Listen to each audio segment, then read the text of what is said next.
This is the final video in the series of sketching trigonometric functions, and it's where we put everything together. So let's look at the first one. First of all, it is a sine curve. So a sine curve starts at 0, 0. So that's our basic sine curve. We have this 3 out the front, which means our amplitude is 3.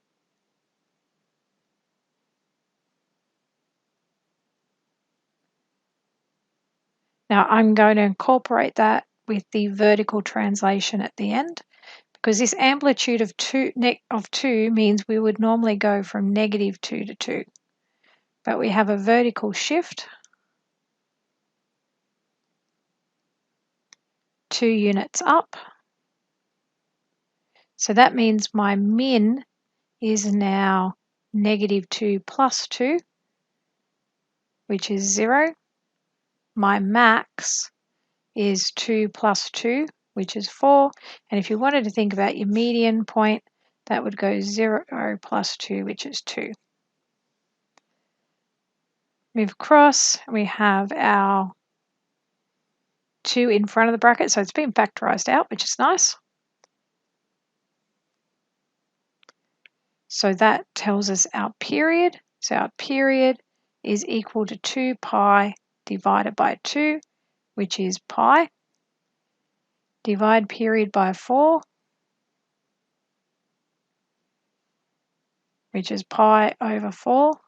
So on an x-axis, we're going to have pi over 4, 2 pi over 4, 3 pi over 4, 4 pi over 4, it's pi over 2, and that's pi. Okay, we also have a phase shift.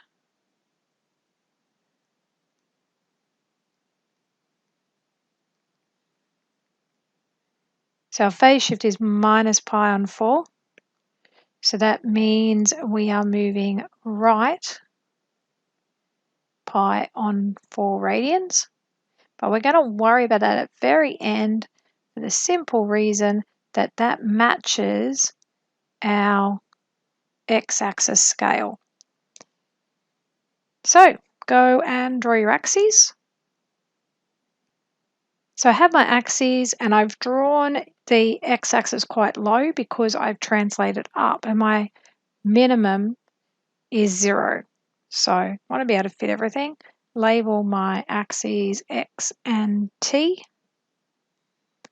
So I have my X scale,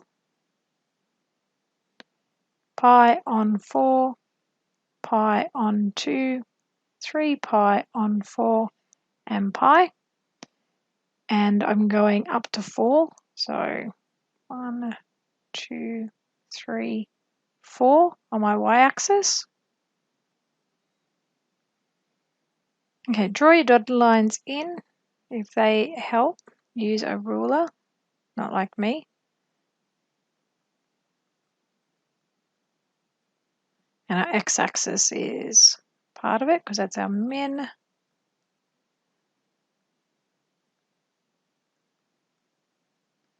Just giving ourselves a grid. Now remember, this first graph isn't our final one. So starting at 0, 2, up, down, down, up. So it's not our final graph, so I'm just going to draw it lightly.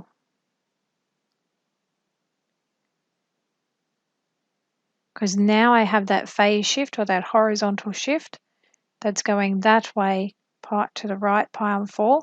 So each of these dots needs to move to the right, pi on 4. So it helps draw the arrows in.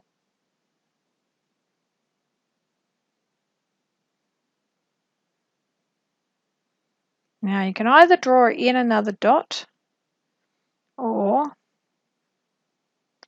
I draw my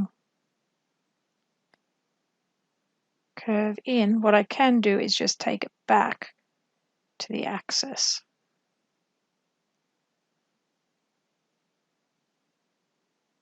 And label.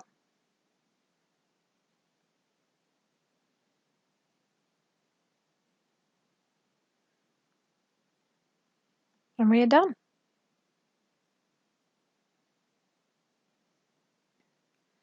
Okay, let's look at one more. This is a Cos curve. So it starts at the top and goes down. But we have this negative out the front, which means it's a reflection on the x-axis.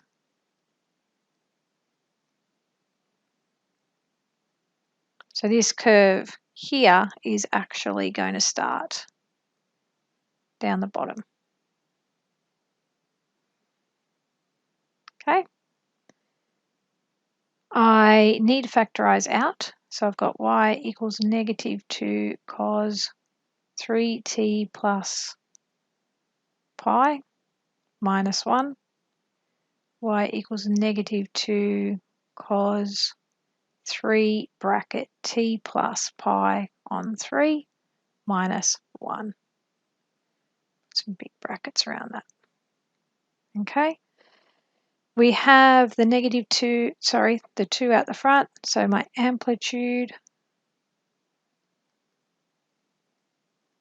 equals 2. So we would go from negative 2 to 2, but we have a vertical shift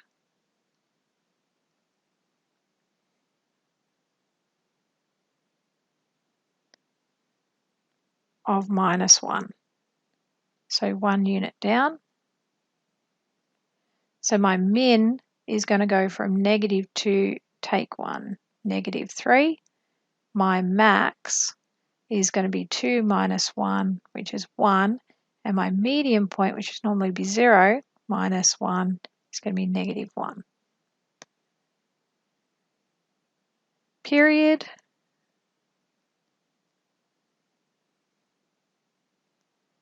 Looking at this 3 in front, so my period is going to be equal to 2 pi over 3. And I need to divide my period by 4 to get my scale. So 2 pi over 3 divided by 4 is 2 pi over 12, or pi on 6.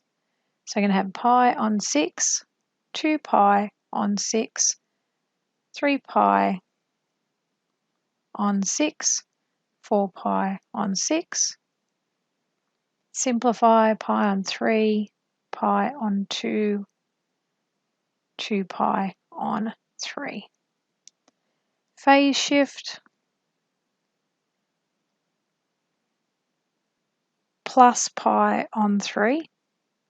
So it's left pi on 3 radians. Now again, you can see that this pi on 3 here is on my x-axis scale, so I can worry about that at the very end. So now go and draw your axes. So I've got my axes label y and t on my x scale, pi on 6, pi on 3, pi on 2, 2 pi on 3. My y-axis,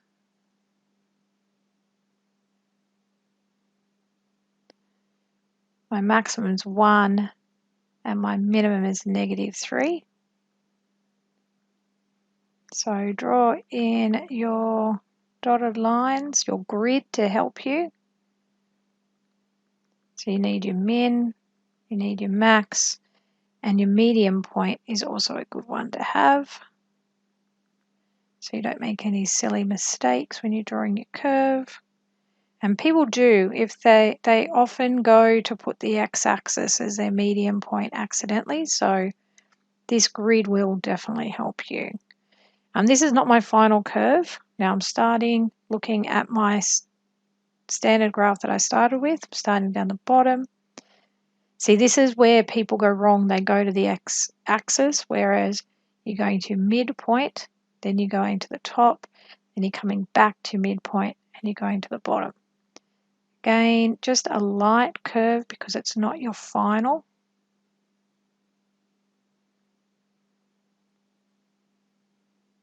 And now we need to translate this graph to the left, pi on 3. So that's 2 lots of what we have on our scale. So pi on 3 is 2 lots, so this dot here moves 2 to the left, this dot here moves 2 to the left, this one here moves 2 to the left. Okay, so what you might want to do in these cases is extend your graph out to the right.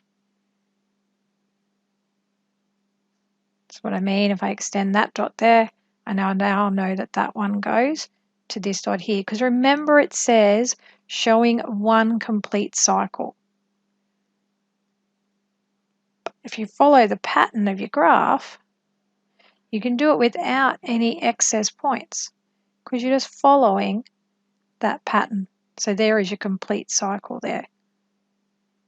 So that is y equals -2 cos 3t plus pi minus 1. Now it did say showing one complete cycle, so that graph does keep going. So make sure you curve your ends and put arrows showing that it continues.